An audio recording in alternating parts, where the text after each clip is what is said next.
Chris Evans concurs with Anthony Mackie that being an American is not a characteristic that defines a captain. Anthony Mackie caused a stir when he said that being American shouldn't be seen as the hero's defining characteristic during the Captain America Brave New World press tour. Rather, the performer highlighted the character's fundamental qualities as universal ideals like honor, decency, and integrity. Although some fans have criticized this interpretation as being unpatriotic, they are overlooking an important detail. Chris Evans had almost the same feelings when he initially played Steve Rogers.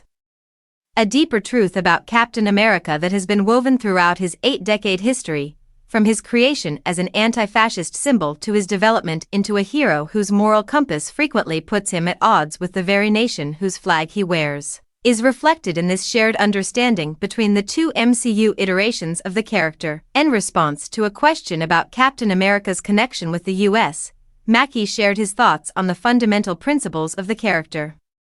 "I don't think the term America should be one of those representations," Mackie said, adding that Captain America symbolizes many other things to him. For example, it's about a man who is trustworthy and dependable, who has honor, dignity, and integrity, and who keeps his word.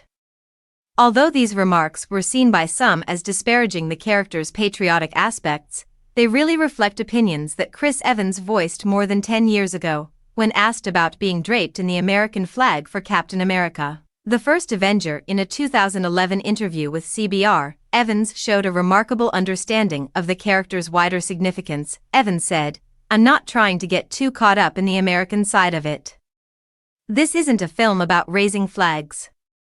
The figure was really formed in America at a period of war when there was a shared adversary, despite the fact that it is red, white, and blue." Evans went even farther, saying that it feels more like he should just be called Captain Good. He clarified that although Cap wears the American flag, the character's genesis was not in advancing nationalism but rather in opposing undeniable evil. This similarity between Mackie's and Evans' interpretations isn't accidental. It indicates that both celebrities researched the comic book character. After all, Joe Simon and Jack Kirby weren't just making a patriotic mascot when they came up with the character in 1940. Prior to America's entry into World War II, Simon specifically selected Adolf Hitler as the character's adversary in response to the rise of fascism in Europe. Instead of merely celebrating American superiority, the character's instant success, selling over 1 million copies each month, showed that audiences identified with this mission of resisting tyranny.